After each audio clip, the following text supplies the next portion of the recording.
देश के पहले गृह मंत्री देश की रियासतों को खत्म कर देश को एक माला में पिरोने वाले प्रोधा लौह पुरुष सरदार वल्लभ भाई पटेल की 150वीं जन्म जयंती देश पीएम नरेंद्र मोदी की सरकार के नेतृत्व में मना रहा है। रन फॉर यूनिटी और जन जागरण कार्यक्रमों के माध्यम से लौह पुरुष सरदार वल्लभ भाई पटेल को श्रद्धा सुमन अर्पित कर उनके द्वारा देश की एकता के लिए किए गए कार्यों और बलिदानों को याद कराया जा रहा है। इसी कड़ी में आगरा दक्षिण विधानसभा के विधायक योगेंद्र उपाध्याय, उच्च शिक्षा मंत्री के विधानसभा क्षेत्र नूरी दरवाजा सहित भगत सिंह की प्रतिमा के समक्ष 150वीं जन्म जयंती समारोह की कड़ी में एक जन जागरण कार्यक्रम एवं रन फॉर यूनिटी पदयात्रा का आयोजन किया गया, जिसमें भाजपा के शहर अध्यक्ष राजकुमार गुप्ता, उच्च शिक्षा मंत्री योगेंद्र उपाध्याय सहित भारी संख्या में भाजपा कार्यकर्ता शामिल रहे।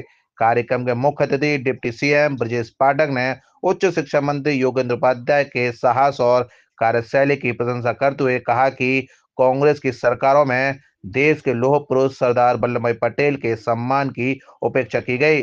उन्हें वह सम्मान नहीं दिया गया जो उसके वे हकदार थे। भाजपा मोदी सरकार सरदार वल्लभ भाई पटेल को उचित सम्मान देने के उद्देश्य से लौह पुरुष सरदार वल्लभ भाई पटेल द्वारा देश की एकता के लिए किए गए साहसिक कार्यों को जन जन तक पहुंचाने का काम कर रही है। आदरणीय योगेंद्र उपाध्याय जी के विधानसभा क्षेत्र में पहले भी मुझे आने का अवसर मिला है। पिछले कुछ समय से आपको एक दुर्घटना में पैर में फ्रैक्चर हो गया, तब बड़ा ऑपरेशन हुआ, तब से लगातार चोट के बावजूद आप काम कर रहे हैं, इसलिए मैं आपका बहुत बहुत अभिनंदन करता हूं, बधाइयां देता हूं। जीवन में संघर्षशील के व्यक्तित्व के धनी योगेंद्र जी ने अपने चोट की परवाह न करते हुए लगातार सामाजिक गतिविधियों में जनता के हित के लिए काम किया है। हम सब जानते हैं कि देश की आजादी से पहले और आजादी के बाद सरदार वल्लभ भाई पटेल जी ने जिस ढंग से भारत माता के वर्तमान स्वरूप को बनाने में अपना योगदान दिया है, उसका भारत के इतिहास में उस ढंग से उल्लेख नहीं किया गया जितना बड़ा योगदान उसका था। मैं इसलिए ये बातें कह रहा हूं कि आप सोचते होंगे कि वल्लभ भाई पटेल जी की 150वीं जयंती पर ही ऐसा कार्यक्रम क्यों हुआ।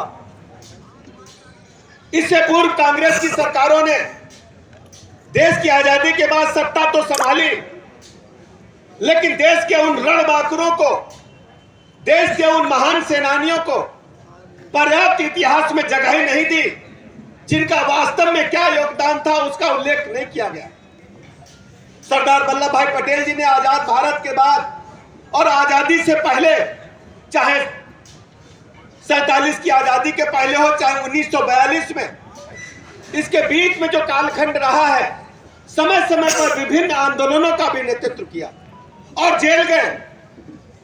उससे पहले उनका जीवन बड़ा संघर्षमय रहा।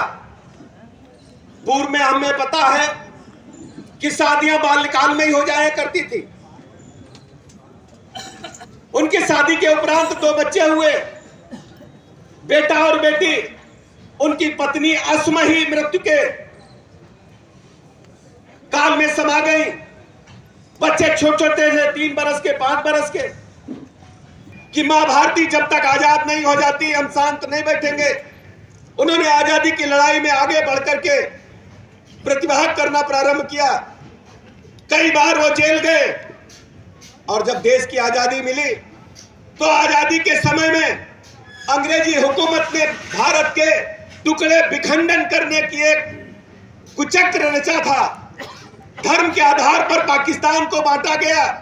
कांग्रेस ने सहमति दी और ब्रिटानिया हुकूमत, अंग्रेजों ने देश के अंदर जो छोटी बड़ी रियासतें थी उनसे भी कहा तुम स्वतंत्र हो जाओ, चाहे भारत में मिलो, हमारे से कोई मतलब नहीं, तुम स्वतंत्र हो जाओ। 562 से अधिक रियासतें थी, बड़ी बड़ी रियासतें, जैसे कश्मीर की रियासत सबसे बड़ी थी, जूनागढ़ की रियासत थी, हैदराबाद के निजाम का शासन था, ढेर सारी रियासतें थी। अगर छोटे बड़े ये रियासतें अपने आप में देश होती तो भारत माता का वर्तमान स्वरूप नहीं होता, भारत तक ताकतवर नहीं होता, भारत शक्तिशाली नहीं होता। उस समय के गृह मंत्री सरदार वल्लभ भाई पटेल जी ने कहा, यदि आप लोग सीधी उंगली से नहीं मानोगे तो उंगली को टेढ़ा करना भी हम जानते हैं। और उसका परिणाम यह हुआ, सभी रियासतें भारत माता के वर्तमान स्वरूप में स्वीकार करने को मजबूर हुई। और आप अच्छी तरह जानते हैं, जब धारा 370 को कश्मीर में विशेष राज्य दर्जा देने के लिए प्रारंभ किया गया था, उस समय ही सरदार वल्लभ भाई पटेल ने विरोध किया था। और केवल विरोध नहीं किया था, कहा था कि कश्मीर भारत का अभिन्न अंग है और ये भारत का मुकुट है, इसको हमें सर्वोच्च प्राथमिकता के साथ भारत में शामिल करना चाहिए।